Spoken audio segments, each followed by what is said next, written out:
আসসালামু আলাইকুম। Welcome back to my channel. সবাইকে তাহারা ভালো আছেননি? আলহামদুলিল্লাহ, আমরাও মোটামুটি ভালো আছি।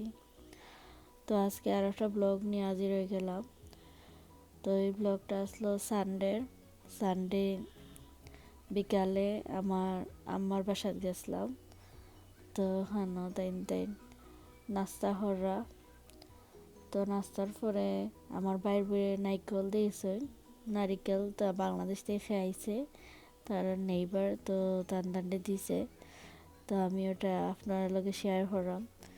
বাংলাদেশি নারকেল ফ্রেশ, তো আমিও খাইলাম, একটু খুব ভালো লাগছে। তো এখানে দেখতে পাড়ার টফর মাঝে আমি ধনিয়া পাতার গাছ লাগাইছি। তো এটা এক সপ্তাহ হয়েছে। তো দেখি গাছও উঠি যার একটু একটু। তো এটা ভিতরে নিয়ে আইমু। এখনও স্নো পড়ছে না, স্নো পড়ার আগ পর্যন্ত বাইরে রাখমু, আর পরে ভিতরে ঢুকাই দেবো। তো দেখতে পারা বড় হয়ে গেছে, বেশি রইসলাম এক সপ্তাহ হয়েছে। আর এখন তো গার্ডেনের অবস্থা খুবই খারাপ, কারণ ঠান্ডা পড়ে গেছে, সব কিছু নষ্ট হয়ে যায়। তো আপনারা সবাই আমার শ্বশুরের লাগে দোয়া করবা। আমার শ্বশুর খুবই অসুস্থ বাংলাদেশও। তো একটু সুস্থ হইলে তাই আমেরিকা তাই পড়বা। তাই ইহানও বেশি তাহন না, বাংলাদেশেও তাহন বেশিরভাগ। তো এখন খুবই অসুস্থ, হার্ট অ্যাটাক করছে।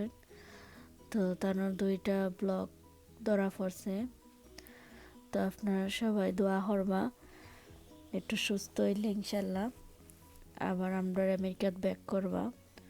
তো সবাই দোয়া করবা আমার শ্বশুরের লাগে তাড়াতাড়ি সুস্থ হয়ে যায় যেন।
সো মানডে রায়ানডে স্কুলও দিয়ে আমরা ব্রেকফাস্টও করে লেছি।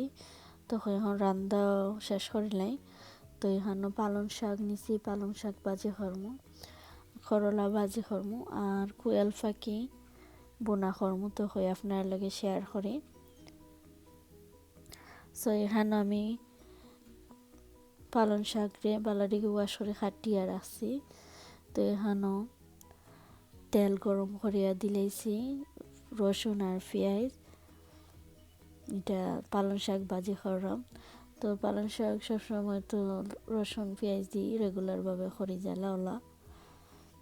পালং শাকটা আমার হাজব্যান্ডে বেশি পছন্দ করেন, তো তার লাগি বেশি ভাজি করা হয়।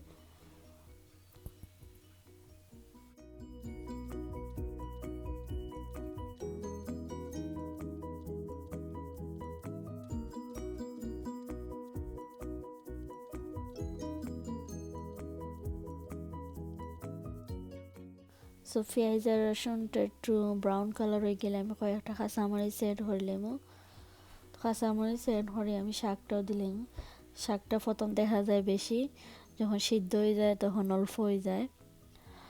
তো লবণটা লাস্টে দিই, কারণ আন্দাজ মিলে না, যদি আগে দিলাই তো বেশি লবণ হয়ে যায়।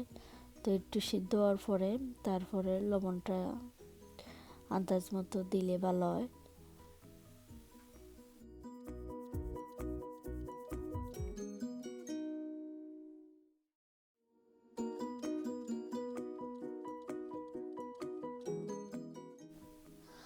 সো দেখতে পারা কতটা শাক কতটুকু হয়েছে। শাক প্রথম বেশি দেখা যায়, সিদ্ধ হওয়ার পরে একটু হয়ে যায়।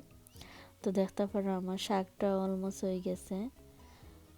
তো শাকটা খুবই টেস্টি, আর এই শাকটা হেলথিও, শাক জাতীয় সব কিছু হেলথি।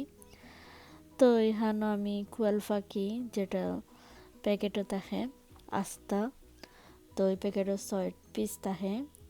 তো এটিরে আমি আস্তে আজকে বোনা করবো। তো এটির স্কিন আসলো, স্কিনটা আমি ফালাই দিছি, ফালাই ক্লিন করিয়া তো এখন আমি একটু হলুদ আর লবণ দিয়া ফ্রাই করে লইমু। তো ফ্রাই করলে একটু টেস্টটা ভালো হয়। তো এখানে আমি তেল গরম করে লিছি। তো এখন আমি কোয়েল পাখিটা একটু ফ্রাই করে লইমু।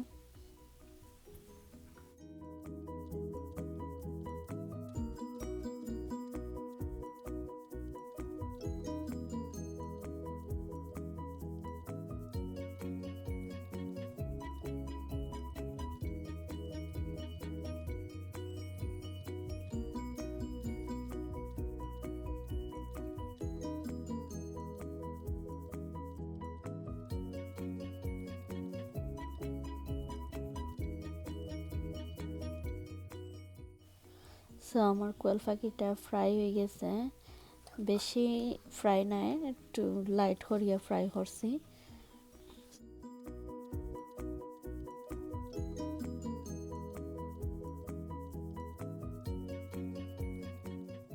সো সেম তেলে এখন আমি বাগার দিলাইমু।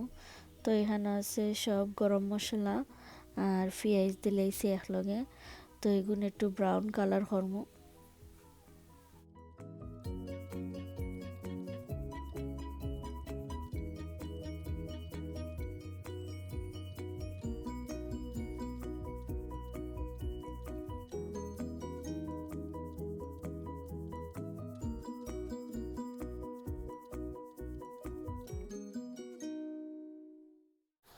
সো এখন দেখতে পারেন আমার পেঁয়াজটা ব্রাউন কালার হয়ে গেছে।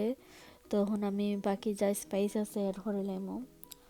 তো এখন আমি পরিমাণ মতো 1 চা চামচ মরিচের গুঁড়া দিলাইমু, আর 1 চামচ থেকে একটু কম হলুদের গুঁড়া, 1 চা চামচ জিরার গুঁড়া, 1 চা চামচ ধনিয়ার গুঁড়া, আর 1/2 চা চামচ পাঁচফোড়ন আমি অলওয়েজ ইউজ করি মাংসর লাগে, কারণ টেস্টটা বেশি ভালো হয়। তো এখন মিক্স করিয়া অ্যাড করলাম পানি, আর লবণটা আমি ভুলে গেছিলাম। তো পানি দেওয়ার পর আমি লবণটাও অ্যাড করলাম পরিমাণ মতো, আর পরিমাণ মতো লবণ দিয়ে আমি কষানির লাগি রাখি দিব 10 মিনিট।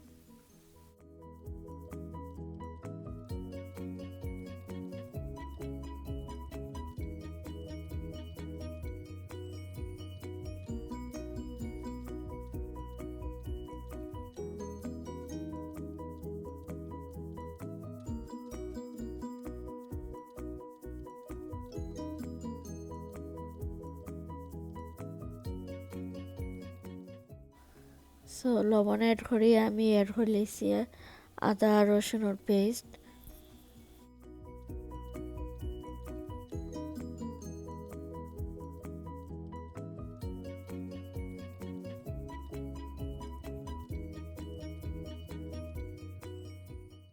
সো দেখতে পারো আমার মশলাটা কষানি হয়ে গেছে। তো আরও 2-3 মিনিটের লাগে রাখি দিব কষানি। 2-3 মিনিট পরে আমি অ্যাড করলাম যে ফ্রাই কোয়েল পাখিটা আছে, ওটা অ্যাড করিয়া বাটিকে আরও 5 মিনিট লাগে কষাইয়া তারপরে পানি অ্যাড করিলাম।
সো আমি পানি এড করে লিছি, পানির লগে কয়টা কাঁচামরিচ এড করে লিছি। তোরা 5 মিনিট কুক করলে আমার তরকারিটা হয়ে যাব। আমার তরকারিটা হয়ে গেছে কোয়েল পাখিটা। তো এখন আমি করলা ভাজিটাও করে লাইমু। তো করলা ভাজি আমি সব একলগে দিয়া বয়ে দিলাম, তো এটা তাড়াতাড়ি হয়ে যায় আর টেস্টি হয়।